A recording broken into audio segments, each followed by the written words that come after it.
அனைவருக்கும் வணக்கம். தெய்வீக பலன்கள் சேனல் சார்பாக தங்களை அன்புடன் வரவேற்கிறோம். இன்று நம் காணொளியில் காண விரும்புவது செல்வ வளத்தை அதிகரிக்கும் மாசி பௌர்ணமி வழிபாடு சிறப்புகளை பற்றி இந்த காணொளியில் விரிவாக பார்க்கலாம். வாருங்கள் காணொளிக்கு செல்லலாம். மறக்காமல் ஒரு சப்ஸ்கிரைப் செய்யவும். சந்திர பகவானின் ஆதிக்கம் அதிகமாக இருக்கக்கூடிய நாளாக தான் பௌர்ணமி நாள் திகழ்கிறது. அதுவும் சிறப்பு மிகுந்த மாதங்களில் வரக்கூடிய பௌர்ணமிக்கு மிக அதிக பலன் இருக்கிறது என்று கூட கூறலாம். ஒவ்வொரு மாதத்திலும் வரக்கூடிய ஒவ்வொரு பௌர்ணமிக்கு ஒவ்வொரு விதமான சிறப்புகள் இருக்கின்றன. எந்த பௌர்ணமியாக இருந்தாலும் அன்று நாம் சந்திர பகவானையும் மகாலட்சுமி தாயாரும் வழிபாடு செய்தோம் என்றால் நமக்கு அளவில்லாத செல்வம் கிடைக்கும் என கூறப்படுகிறது. அப்படிப்பட்ட ஒரு வழிபாட்டு முறை பற்றித்தான் இந்த தெய்வீக பலன்கள் குறித்த பதிவில் நாம் பார்க்க போகிறோம். சந்திர பகவானுக்கும் மகாலட்சுமி தாயார் உடன் பிறந்தவர்கள் என்று புராணங்கள் கூறுகின்றன. அதனால் சந்திரன் ஆதிக்கம் அதிகமாக இருக்கக்கூடிய பௌர்ணமி தினத்தில் மகாலட்சுமி தாயாரை நாம் வழிபாடு செய்யும் பொழுது நம்முடைய வழிபாட்டின் பலன் என்பது நமக்கு விரைவிலேயே கிடைக்கும் என்று கூட கூறலாம். அப்படிப்பட்ட பௌர்ணமி தினங்களில் மிகவும் சிறப்பு வாய்ந்த பௌர்ணமியாக மாசி பௌர்ணமி திகழ்கிறது. அதிலும் வியாழக்கிழமையோடு சேர்ந்து வருகிறது என்பதால் இதற்கு இன்னும் அதிக பலன் இருக்கிறது. வியாழக்கிழமை என்பது குபேர பகவானுக்குரிய கிழமை. மேலும் குபேர பகவானுக்குரிய நேரமான மாலை 5:30 மணிக்கு மேல்தான் முழு நிலவும் வானத்தில் தெரிய ஆரம்பிக்கும் என்பதால் அந்த நேரத்தில் நாம் மகாலட்சுமி தாயாரை பூஜை செய்யும் பொழுது நம்முடைய வேண்டுதல் விரைவிலேயே நிறைவேறும் என நம்பிக்கை. மாலை நேரத்தில் வீட்டு பூஜை அறையில் இருக்கக்கூடிய மகாலட்சுமி தேவியின் படத்தை சுத்தம் செய்து சந்தனம் குங்குமம் வைத்துக் கொள்ளுங்கள். பிறகு ஒரு சிறிய கிண்ணத்தில் சிறிதளவு மஞ்சள் தூள், சிறிதளவு குங்குமம், சிறிதளவு பச்சை கற்பூரம் இவற்றை சேர்த்து பன்னீர் ஊற்றி கலந்து கொள்ளுங்கள். கலந்து இந்த கலவையை உங்கள் மேல் மோதிர விரலில் எடுத்து கிளியாத நல்ல வெற்றிலையாக ஒரு வெற்றிலையில் ஸ்வஸ்தி சின்னத்தை வரைய வேண்டும். அதாவது ஸ்வஸ்தி சின்னத்தை வரைய வேண்டும். இந்த ஸ்வஸ்தி சின்னம் வரைந்த வெற்றிலையை ஒரு சிறிய தாம்பாள தட்டில் வைத்து மகாலட்சுமி தாயார் படத்திற்கு முன்பாக வைத்து விடுங்கள். வீட்டில் வெள்ளி நாணயம் இருக்கும் பட்சத்தில் ஒரு நாணயத்தை எடுத்து ஸ்வஸ்தி நட்சத்திரத்தில் சிறிய நடுவில் வைத்து விட வேண்டும். ஒருவேளை வெள்ளி நாணயத்தில் இல்லை என்பவர்கள் 5 ரூபாய் நாணயத்தை வைத்துக் கொள்ளுங்கள். மகாலட்சுமி தாயாருக்கு வாசனை மிகுந்த மலர்களால் அலங்காரம் செய்து கொள்ளுங்கள். சிறிது வாசனை மிகுந்த மலர்களை ஸ்வஸ்தி சின்னத்திற்கு மேல் இருக்குமாறு நாணயத்தின் மீது வைத்து விடுங்கள்.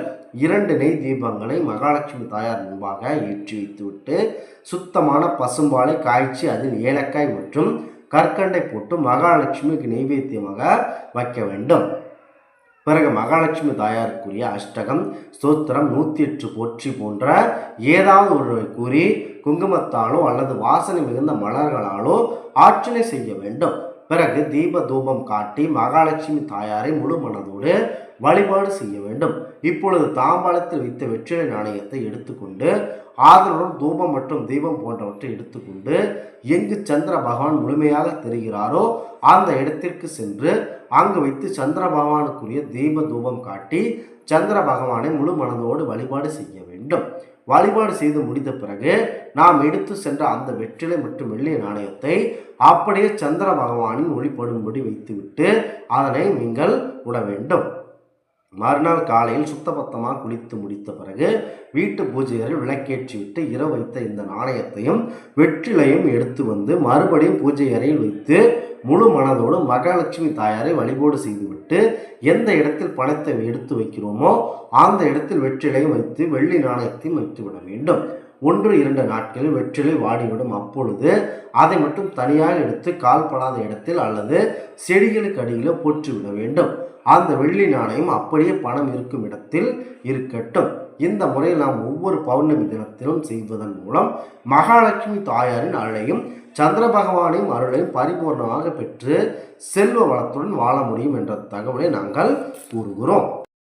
குறிப்பாக மாசி பௌர்ணமி என்று கோயில்களிலும் சிவபெருமான் ஆலயங்களிலும் விஷ்ணு பெருமான், முருகன் ஆகிய மூவருக்கும் சிறந்த அபிஷேக ஆராதனைகள், யாகங்கள், உற்சவங்கள் நடைபெறுகின்றன.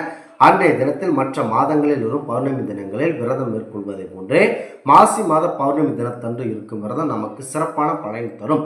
மாசி மாத பௌர்ணமி என்று சந்திர நாராயண பூஜை செய்வது மற்றும் மாவிளை நேரத்தில் சூரிய அஸ்தமனத்திற்கு பின்னர் அம்மன் கோயில்களுக்கு வழிபாடு செய்வது அதிக நன்மை தரும்.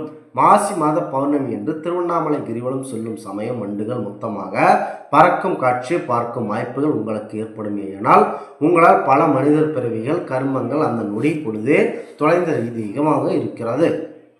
இப்பிறவில் இனி பிறவா நிலை உங்களுக்கு இருக்கும். மேலும் அனைத்து துறைகளிலும் ஈடுபடுபவர்களுக்கு மாசி பௌர்ணமி கிரிவல வழிபட்டால் அதிக பலன்கள் பெறுவார்கள். கணவனை பிரிந்து வாழ்பவர்கள் கணவரின் அன்பை பெற்று இணை பிறவியாமல் வாழும் அமைப்புக்கு உண்டாகும். அதிக அளவு கடன் வாங்கி அதை திருப்பி செலுத்த முடியாமல் திணறுபவர்கள் மாசி பௌர்ணமி கிரிவலம் சென்று சிவபெருமானை வழிபடுவதன் மூலம் அனைத்து பிரச்சனைகளும் விரைவில் தீரும். இந்த ஆன்மீக தகவல் உங்களுக்கு பிடித்திருந்தால் மறக்காமல் தெய்வீக பலன்கள் சேனலை சப்ஸ்கிரைப் செய்வோம். மீண்டும் ஒரு நல்லதொரு காணொலியில் உங்களை சந்திக்கிறோம். நன்றி, வணக்கம்.